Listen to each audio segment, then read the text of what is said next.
Welcome back, Filmpreneurs. Here we are on Module 7 of Filmpreneur, the podcast and the online course that is inspiring and empowering filmmakers to create positive change in the world by building sustainable business. So in the last module last week, I talked a little bit about the founding of my current company, Hemmings House Pictures. As you remember, we were doing this amazing TV show called Planet Luxury in the basement of my house.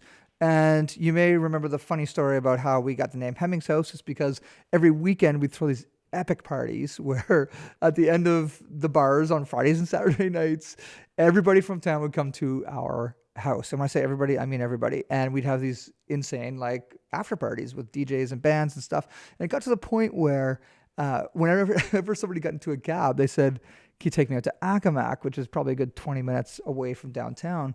And cabbies would say, "Oh, you mean out to Hemmings' house?" And that would happen over and over again. I keep on getting these messages back from people saying, "Yeah, even the cabbies know where you live." And I was like, well, that sounds like a good name for our production company. So the reason I share that is because it's funny to always acknowledge your roots. And our roots were rooted in fun. You know, we really had an atmosphere of togetherness and really, going into really interesting and challenging environments like producing a TV show like Planet Luxury or Wrestling Reality or any of our earlier shows where really you're working around the clock to deliver your first TV show or shows to a broadcaster. And broadcasters are not easy customers to work with. They expect absolute perfection. So as you're growing and at the very beginning of your company, if you get a large contract the way we did, you have to learn so fast. So going back to the whole party thing, we worked harder during the week than we partied on the weekend. I just want to make that clear. All that to say, we, from the beginning of this company, were deeply involved with community, with bringing people together, celebrating together, working hard together. It was really interesting too, starting my own company. I remember previous to this, I had partners in a different company. And when you've got partners, you really can bounce ideas off each other. That's one of the real positive benefits is you're not in it alone. And having two other partners, there's a good chance between the three of you, you can pretty much tackle any issue. We've already gone over some of the things to watch out for in partnerships. For example, if you go into a business with a 50-50 partnership or a 33-33-33, and if you're going into partnership with friends, there is a risk that you can actually damage a friendship. So you always have to be very careful with these things and always create a way out. Creating an exit clause in partnerships is critical. So in that last module, I didn't want to make it sound like partnerships are bad. I'm just saying be very, very careful when you do them. Now, coming back to the early days of Hemmings House where I was the only owner, there's another thing that comes with being the only owner.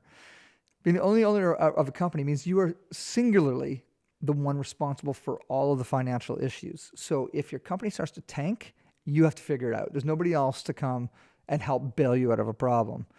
But the upside of that is if there's great success, you've got a decision, you've got a choice to how are you going to use this extra money? Are you going to reinvest into the company? Are you going to profit share with some of the other partners that you work with, some of your contractors, or maybe your employees? But that's the benefits of owning your own company. You essentially are in control. And I'm assuming many of you are in that position. You're sole proprietors, maybe you're artists and you haven't even started creating your own business yet. Maybe you are a sole proprietor, maybe you are a partnership. This is all relevant to everybody. So going back to the early days in the basement, I had a few startup employees. I had Andrew McCormick, Lachlan O, and Steve Foster in the basement of the house. And we did that for quite some time. And one of the toughest lessons to learn at the very beginning about bringing employees on is that you have to pay them. You have to pay them. Whether times are good or times are bad, you have to find a way to pay them. If they are your full-time employees, if you agree to a salary, you got to find a way to make payroll, whether you made enough sales or not. So I want you to listen to that one tip. Remember, sometimes it's so easy to think about hiring your first employee, your second employee, your third employee. But make sure that you've got a plan to create the revenues to support them. Now, fortunately, all of those guys are still working with me, and to date, we've never missed payroll. what had happened to get through those low times where cash flow was a problem, and cash flow, just for those who don't know, is what is the frequency of money out versus money in? Do you always have money to pay the bills, and including salaries? In our case, there were a number of times where we just didn't have enough sales, or we didn't have enough money from the TV shows that we're making to make steady payroll on a regular basis. So what I had to do on a number of times is go to the bank, get a line of credit, get a larger Visa tolerance, and at another point, really dipping into the equity of my house. I own my own house, and looking back today, I do not regret doing that. I see owning a house is truly a great tool, as long as there's equity being built in it, to borrow money out of if you need it. But there's dangers to pulling money out and borrowing. And those dangers really affect your balance sheet. So this might be really elementary discussion for many of you, but for those of you who are just entering business now, your financials at the end of every month, the two documents that you're really going to want to focus on is your profit and loss statement and your balance sheet. And your balance sheet really determines where are you with the value of your company at any given time. What are the liabilities? What are the assets? What is the value? So in the early days, if you continue to go in debt, the value of your company gets less and less and less and less, because there's a good chance your assets aren't that strong yet because you're a startup. So the deeper into the negative you go, the negative net worth, the much more difficult it is to leverage other money, other investment, convince banks or investors or partners that you actually have a strong foundation. Now, this is very common for a lot of startups, but if I could go back and figure how to do the whole thing over again, I would have been far more careful about the debt that I took out at the beginning to start this company, because 10 years later, we still found ourselves paying off a lot of that. And I still tell myself and ourselves that that's not a bad thing, because we had to do it to make this business work. And here we are today, a successful production company. But we took a risk, because what if we didn't last 10 years or 11 years? If that was the case, let's say we had to go out of business at 4 years. Well, because I'm the only owner, I would have had $150,000 debt to pay back personally. And you can understand that downward spiral of debt. Once that becomes personal debt, that you go back to the banks. And trust me, you do not want to go bankrupt. It's a last choice that you would want to do, just because of how it sticks with you financially moving forward. So I think in this particular instance, I really made out really well, because I've got an awesome team who's loyal and who is strong and who believes in the vision and stuck with me during the really down times and celebrated during the really awesome times. And it worked. But we had to throw the dice. And that's what we do as entrepreneurs. We take risk. And if you don't have a big risk tolerance, it might be now a great time for you to consider, is this what you really want to do? Do you want to take the risk of starting your own business? Or do you want to continue being a technician or an artist for hire? And there's absolutely nothing wrong with that. That's an amazing place to be. Because right now at Hemmings House, we hire a lot of people who their own business is really being available contractors or freelancers as camera people, as editors, as producers. The industry wouldn't work without those type of people. But there's a few people out there, like those of you who are watching this right now, who something inside is saying, I want to build a company out of my skill set as a film storyteller. And that is really the message I want to give to you. Right now is the time to figure that out. If you really feel that it's not for you to take risk and to, let's say you're not well-financed to go down that journey, I still encourage you to finish watching the next 6 episodes of this, but it might be a little bit of time for soul searching right now to figure out, is this the right time for you? And I got to tell you, if you decide to go for it, is one of the most fulfilling experiences of your life, to be able to grow your own company that is essentially designing your own destiny and making positive impact in the world as a result through the stories that you're telling. A little bit of learning that I had in the whole financial side is For the first few years, we were managing the books ourselves. Remember earlier I was mentioning the profit and loss statement and your balance sheet. Well, your P&L, your profit loss or income statement is critical on a weekly basis or on a monthly basis. How many sales did we make? What's the expenses that we made? And are we net positive or net negative on the profit or loss at the bottom? But to be able to run a business and be creative and sell and also keep track of the books and make sure that you're financially stable and safe and you also have a great runway of cash, you need somebody dedicated to that. For most startups, they can't afford to have a full-time resource as a bookkeeper or as a VP of finance or a CFO. But the absolute minimal that I would suggest is find a kick-ass bookkeeper, a bookkeeper that's going to be affordable for you, but somebody that can take all of your receipts and diligently plug them in on a monthly basis and return to you the reports in a quick fashion. It is so critical because, for example, in the early days, we did have a bookkeeper and they were good and solid, but it took them 4 weeks later to give us the reports back. So by that time, it was about 8 weeks out from the expenditure or the sale. And then you're really kind of operating your business in the dark if you're essentially 2 months behind. So the quicker you can get your finances into a format that you can read and measure from and plan from, the better. So for us, it didn't take us long to decide to hire a bookkeeping service, and it was quite affordable. But it came to a point where we actually outgrew that because our transactions were so many. Whether that's we're selling a whole bunch of video projects or we're making a whole ton of expenses, and the more transactions we made, the harder it was for our bookkeeping service to give us what we felt we needed. So eventually, we got to the point where we needed to hire more of an accountant type of person, or in our case, we ended up hiring a CFO for hire, a service where not only they're doing your books, but they're being strategic with you. They're getting into your business on a weekly basis, figuring out where you're going in the future, where you've been, how we can finance growth, and really helping you do what you're best at, which is the brilliance of you as a filmmaker, as a storyteller, as an entrepreneur. One of the biggest lessons you can learn as an entrepreneur is outsource the stuff that you're not awesome at. You might feel like you're a good bookkeeper, but that's not what your business is. Focus directly on what your strengths are.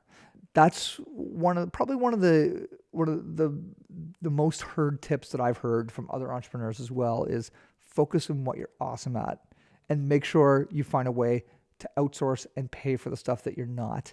And when it comes to finances, it's worth it doing it. I've been audited twice by the Canada Revenue Agency, and they just have these random audits. Doesn't matter how small you are or how big you are.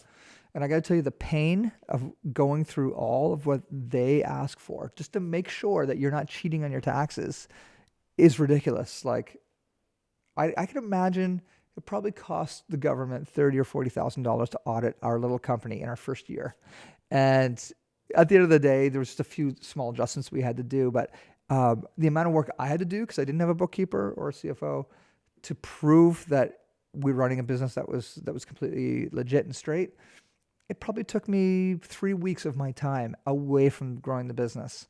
So for me, I was very resentful towards that experience, and it pretty much scared me and shocked me into submission, saying we definitely have to outsource this and pay for this. So listen to that particular story carefully. Right from the get-go, if you can get strong business affairs people, accounting and legal surrounding you, that would be my number one tip in startup. And if you're well into your business and you already have that, I'd like to hear from you. How's that going? Is there any places where you feel you need improvement? Reach out to us and talk, because we've got 11 years under our belt creating a system that really does work on a project finance basis and on a company-wide basis. Another really interesting challenge that we found as we were growing Hemmings House is we love people and we love our community of filmmakers that we work with. And I had this concept in my head that two things. I had to hire full-time salaried staff. One, because I had this myth in my head that if I didn't provide full-time job opportunities, the talent pool would go somewhere else, like leave my city, because we don't have a huge film industry where Hemmings House is. So I had this myth that if I don't essentially own the resource, i.e. pay them a weekly salary, then I wouldn't have any resources at all. So for close to a decade, we were building a roster of full-time salaried employees. And at one point we had 12 or 14 full-time salaried people. And when I say that, I mean full-time people that we were paying decent living wages minimum to. So the burn rate, and of course the burn rate is how much money you have to put out every single month just to survive. Our burn rate was astronomical. So what happens when you have a large burn rate or a reoccurring expense on a monthly basis is you have to take whatever project you possibly can in to bring the money in, even if it's projects that you don't want to do or projects that even are grinding against your values. At the end of the day, you need cash because to keep this baby alive, filled with these amazing people that rely on you for a salary, you have to take whatever it takes. But the problem that comes out of that is you start getting your salaried employees taking on projects that they don't want to necessarily do. They'll do them, but maybe a sense of resentment builds up because they're forced to do projects that might not be as fulfilling as more of the impact documentaries that we do, etc. And it was a really interesting balance of, well, I really want to do good as a business owner and make sure people have employment and have a good salary. But to do that, I have to take on whatever work, even if it's really crappy work, to feed the beast. And unfortunately, that took a little bit of negotiation with the culture of the company. And culture, people, is so critical. If you've got a toxic culture, good luck. If you've got a culture that's really creative and innovative and respectful, that's where I want us to be as we're going through this as filmpreneurs. Always, whatever it takes to invest in a positive culture is so critical. But you can invest all you want in positive culture, but if your people are working on projects constantly, day in, day out, that are not fulfilling them, eventually it will catch up. And I feel that we got to that point at a certain point where we were doing projects that were so against our values. And I don't mean like opposite of our values, but just not in line with our values, that we had some very difficult discussions. And there was a period where a number of our full-time employees who are still working with us now as freelancers requested to become freelancers so they could have a little more choice in the projects that they took.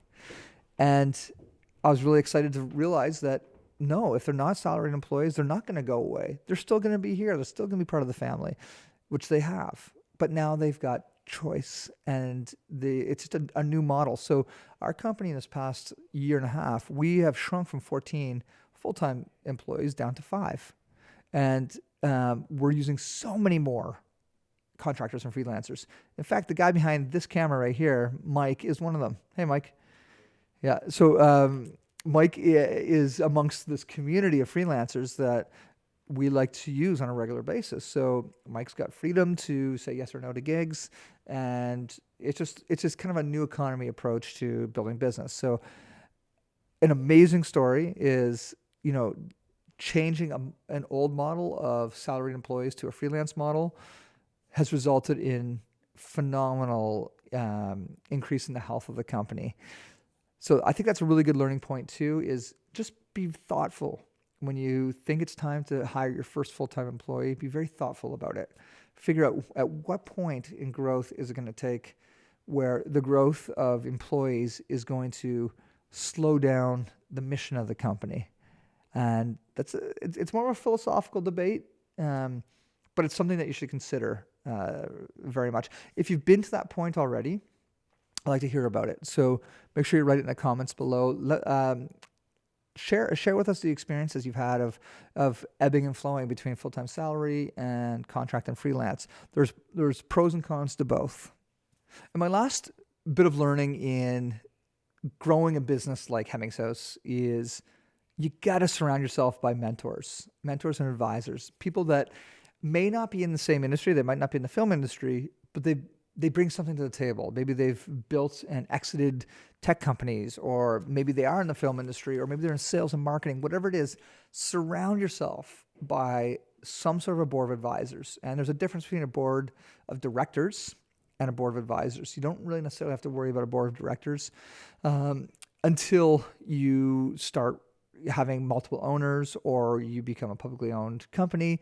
Board of directors really represents the well-being and the needs of shareholders. But a board of advisors is much more flexible.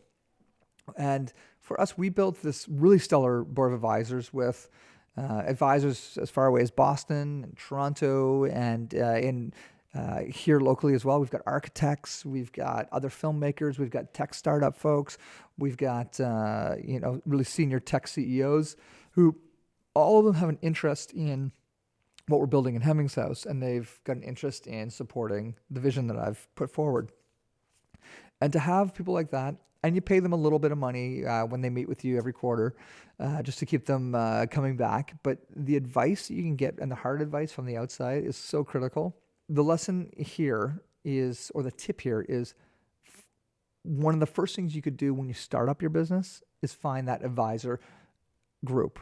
It took me about 9 years or maybe 8 years to get to the point where I realized I needed one. But if I had an advisory board at the very beginning, we'd probably be a much different company today, i.e. we probably would have found success much earlier. So this wraps up episode 7 of Filmpreneur. I hope this was helpful, really keen to hear your thoughts, again, in the comments, but also when we have opportunities to share together on webinars. And hey, you're halfway through.